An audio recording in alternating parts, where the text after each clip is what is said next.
In this video, we'll study amplitude shift keying modulation and demodulation techniques. Basically, amplitude shift keying or on-off keying is a form of modulation that represents digital data as variations in the amplitude of a carrier wave. The amplitude of an analog carrier signal varies in accordance with the bit stream or modulating signal, keeping frequency and phase constant. Amplitude shift keying is a type of amplitude modulation which represents the binary data in the form of variations in the amplitude of a signal. Any modulated signal has a high frequency carrier. The binary signal, when ASK modulated, gives a zero value for low input, while it gives the carrier output for high input. Now we'll be talking about ASK modulator. The ASK modulator comprises of the carrier signal generator, the binary sequence from the master signal, and the band limited filter. The carrier generator sends a continuous high frequency carrier signal. The binary sequence from the master signal makes the unipolar input to be either high or low. The high signal closes the switch, allowing a carrier wave. Hence, the output will be the carrier signal at high input. When there is low input, the switch opens, allowing no voltage to appear. Hence, the output. We'll be talking about ASK demodulator. Basically, ASK demodulator is of two types: asynchronous ASK demodulator and synchronous ASK demodulator. The asynchronous ASK detector consists of a half-wave rectifier, a low-pass filter, and a comparator.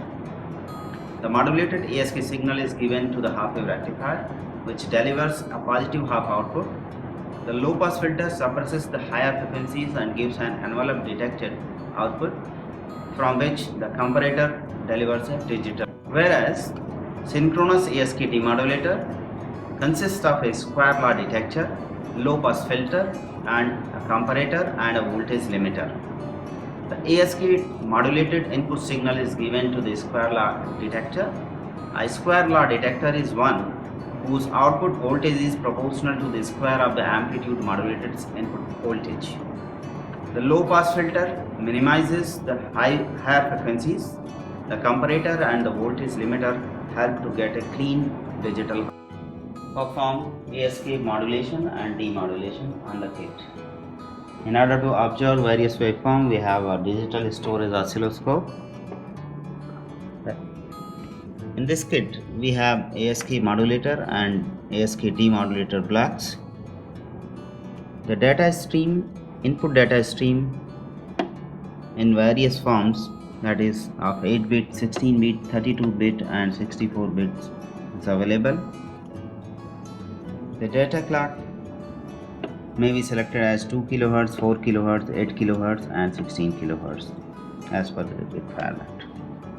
Now let us observe various waveforms at various points of the kit. For this, we have connected the ground terminal of this kit with the ground terminal of the probe. Now let us observe the signals at various points. At point number 2, you can observe that data is shown here. The data stream is shown here. Now we'll observe waveforms at various points of the ASK modulator. At point number 3, this kind of waveform can be observed. At point number 3, we have this kind of waveform. At ASK output point, we have output like this. From this diagram, you can see that whenever the pulse is present, we are getting a signal, and when the pulse is not present, no output is obtained. So this is amplitude shift keying modulated signal. Now this ASK signal is fed to the ASK demodulator, where we can observe the signal at various points. At point number 7 we are getting this kind of information, this kind of waveform. After this point we have an integrator. The integrator output is this one, and after the threshold comparator we get ASK demodulated output, which is this one, which is somewhat similar to the original data stream. So in this way we have performed ASK modulation and ASK demodulation using the kit. Thank you very much.